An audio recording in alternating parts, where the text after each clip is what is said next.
Well, we're joined now by Dan Reid, who's the director of the documentary. Dan, morning to you. Morning. I don't know what the truth is about Michael Jackson. I covered his career, his life for decades, actually, as a showbiz reporter, as a newspaper editor. I interviewed him, and we ran a clip from that yesterday. I'll run that again a bit later for you. But I suppose my obvious question, it's a harrowing watch, this. 4 hours of the most searing testimony from these two boys and their families. At the end, though, I'm left with the same question I've always been left with Michael Jackson, is that other than them saying this, and they've both said the complete opposite before, in one case, under oath, in a case which actually acquitted Michael Jackson, is other than what they're saying, did you unearth any actual evidence that proves Michael Jackson was a paedophile? Well, there's masses of corroborating evidence. If you look at the investigations that the LAPD and the Santa Barbara Sheriff's Department carried out in 1993 when Jordan Chandler came forth with his accusations, and in 2003 to 2005 when 13-year-old Gavin Arvizo accused Michael of molesting him. So there's masses of eyewitness statements by Neverland staff, by the chambermaid, by the driver, by the cook. But none of it convicted him of an Well, offence. it's an astonishing, isn't it? I mean, that's because the Jackson organisation and the lawyers did what they do very well. They said, look the other way. Look at Gavin's mum in the case of the little boy in the trial. She's a dreadful person, and she, shoplifted, and she did this and that. And there was a lot of evidence in the 2005 trial that pointed to Jackson's guilt. Very good evidence. But Jackson was acquitted. And, it seems to me that when you look at this in totality, you've got other boys like Macaulay Culkin, Corey Feldman has come out strongly yesterday. And Corey Feldman made the, I think, quite interesting point. He said, look, serial paedophiles, when they're around young boys, in this case, they'd abuse them all. That historically, that was people, if they had access to young boys, they'd do it. Corey Feldman and Macaulay Culkin tell a completely different story of their experience with Jackson, which is completely almost identical, right to the point of abuse. And they say, in both their cases, no abuse ever happened. Both the people that you relied on for your documentary, both said exactly the same thing before. And as we saw from the Jackson nephew yesterday, they're trying to get millions of dollars. Well, no, they're trying to get justice through the courts, which is... But also money. And the problem with this... But are they trying to get money? Well, Jordan Chandler, for example, that case, I covered that extensively at the time. I think Jackson ended up paying him $22 million. I mean, this is a huge payday, potentially, for anyone who can establish they were victims. And I'm not questioning them. I don't know the truth. I'm questioning you as the director, because you never went to the Jackson family before you finished. We don't make any allegations about the Jackson family. So why would I... Well, you make an allegation that Michael Jackson's a paedophile. Yeah, so I make allegations about Michael, but Michael's dead. But he's dead. And I've put his rebuttals, his denials in the film. So the devil's advocate would say, well, OK, the guy's dead. He can't respond to this. But Wade Robson and James Safechuck are not dead.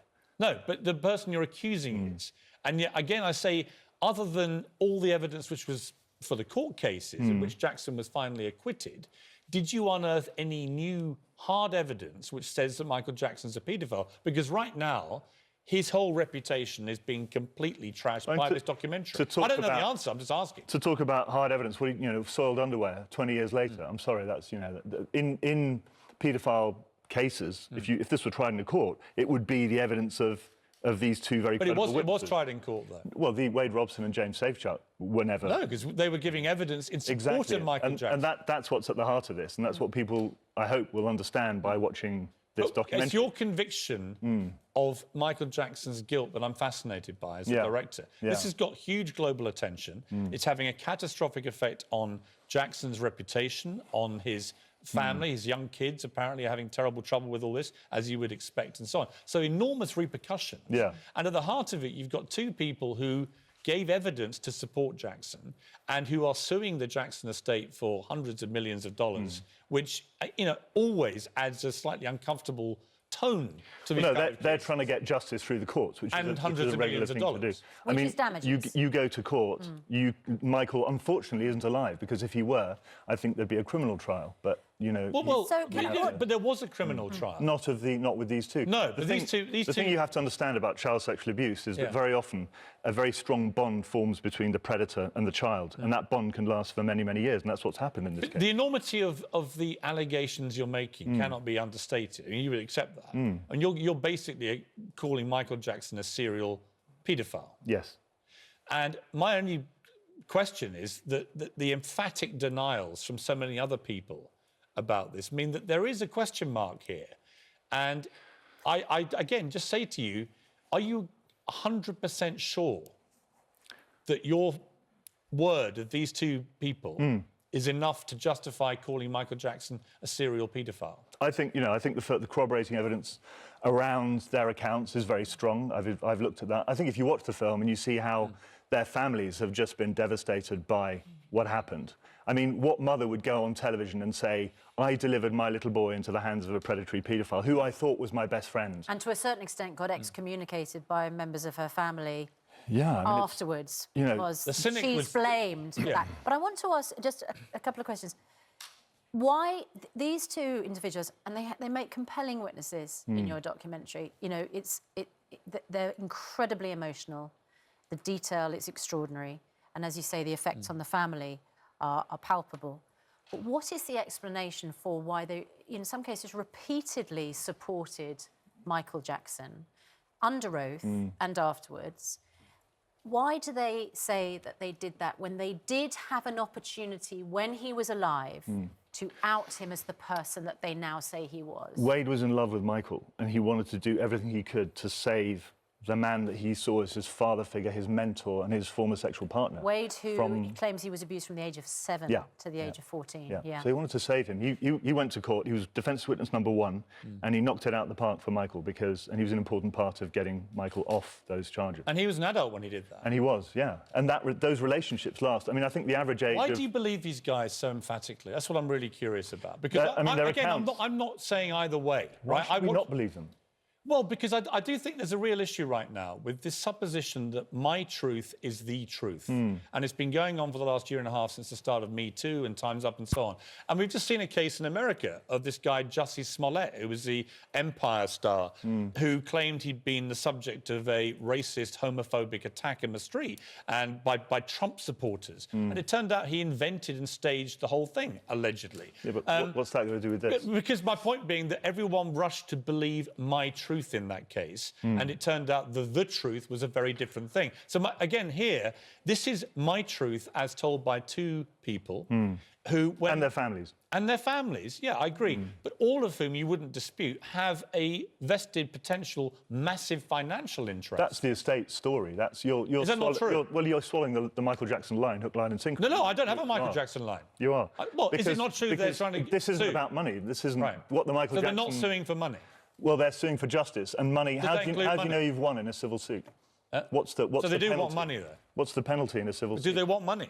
I don't know. You should ask them. Well, you know the answer. No, they want justice. They're not fussed about the money. I don't know what they do with the money when they get it. But they're expecting, if they are successful, to win hundreds of millions of dollars. They're entitled, as citizens, to use the courts to hold the Jackson estate, and their contention is that all these people who worked with Jackson looked the other way while they were being raped by the... But if you have a potential prize, I use that word loosely, it's not a prize, but if there's a potential financial payout of hundreds of millions of dollars, there is an incentive there. If people were being disingenuous, if they were changing a story, if they were making things up, and I'm not saying they are, I'm just putting it to you, there is an incentive there, a huge financial incentive for these two guys and their huge financial incentive for the Jackson organisation to cover up this crime. Correct, I agree. An even bigger incentive, because what's real is the estate's earnings. That's real. What the Jackson estate are talking about, these guys making money, that's not No, the real. Jackson family, I have no doubt the Jackson family have an equally large financial imperative to protect the estate, which is right now, with radio stations pulling Michael Jackson records and so on, clearly they're under huge attack. And if that estate goes down, so does all the revenue. I get it. It's a two-way street. Can I ask, as we repeatedly hear, he was investigated by the police, the FBI. We all know, he was interviewed by journalists repeatedly. He was one of the most reported on, scrutinised, investigated individuals in the world.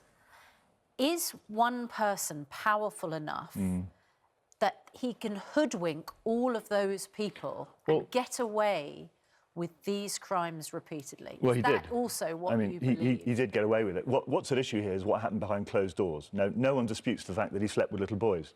Yeah. Again and again I and agree, again. yeah. He spent all these nights in bed. And with that in them. itself is very weird, Right? and makes me as a father feel very uncomfortable. Yeah. So if this was I the agree guy with you down the about that. road, if this was, you know, your next door neighbour who was constantly spending the night with little boys, Yeah. and what would you think? No, I think it'd be very weird. So is it just because of Michael's talent as a performer that we allow him to get away? Well, with child rape? his Well, family... he kept saying, didn't he? I mean, as part of what is called the grooming process of these families, is he presented himself as an eternal child. And the mothers in these cases took him on as a child and felt like they loved him as a child and sort of saw that they were allowing their children to sleep in the bed with the person that it's they baffling, thought isn't it? was another Yeah. child. Yeah. Actually, he was a fully formed, grown-up... Corey Feldman, see, full Corey adult, Feldman... who they now allege, you know, abused the children. Corey Feldman came out with some pretty strong stuff on Monday about it. He was friends with Jackson as a youngster. He said, my memories, and thank God for me, my memories of Michael Jackson were mostly fond, aside from one and only fight, because he incorrectly feared I'd turn on him and make up lies. I never did. I pray those boys can sleep with that same clarity of consciousness. Let God be thy judge. He said he took issue with the documentary because Jackson's not around to defend himself and believes that Safe Chuck and Robson are motivated by money. So given the opportunity, he says, which he certainly had with me and others, being alone with no parents around, how did he control those urges so well while so blatantly sexual with those two boys? It doesn't really fit the profile. But what motive besides dollars do they have? Abandonment is a strong one. Give people a real look at what a 30-year-old man and stroke child and a 13-year-old boy would discuss, so everyone could hear the innocence of our relationship. He says he has tapes of his conversations with Jackson, which he says would be very illuminating. If I was making a film about, say, Ted Bundy, the serial killer, I'm sure I could interview lots of people who weren't murdered. Yeah. I mean, just because someone wasn't Just want to attacked. play Wasn't you... doing it to everyone. I just It want to doesn't play mean you a wasn't little doing clip it. from an interview I did with Jackson in 1999, which we played yesterday. Just listen to this. So, I mean, I remember doing that interview and concluding at the end, I still didn't really know what to make of him. You know, for all the reasons that you've said, it's not normal for a guy of that age to be having sleepovers with young boys. I get that. And they're always young boys, very few girls and so on. It is all very weird and odd and makes me feel uncomfortable.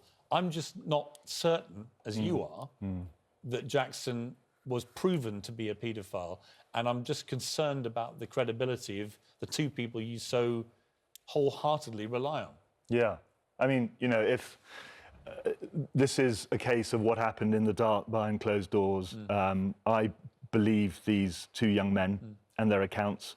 I think that to concoct a whole charade of, you know, your mum going on TV and your mum going on TV and your sister and your brother, even in the American version, all being devastated, and your wives all being devastated. I mean, it just beggars belief. Well, I Who think, would, you know... Well, it beggars belief until you remember that a previous alleged victim, Geordie Chandler, got 22 million and his family... Why would you give a 13-year-old 22 million? You would do it because in America there is a suing culture and they settle all the time, stuff like that. And if you're worth $1 billion, 22 million is neither here nor there to get rid of a problem, isn't it? I mean, I just come back What was to that problem that he was getting rid of, though? Well, I don't know. I mean, Well, this what do is you the think? problem, isn't it? Look, Well, I understand that you're completely certain about this. I'm just not as certain. I don't know where the truth lies. I'm not sure we'll ever get to the truth. whatever happens, it's absolutely... I mean, it's a very troubling documentary and it's devastating if it's not true, and it is absolutely devastating if it's true. Yeah. Dan Reid, thanks very much. Thank you.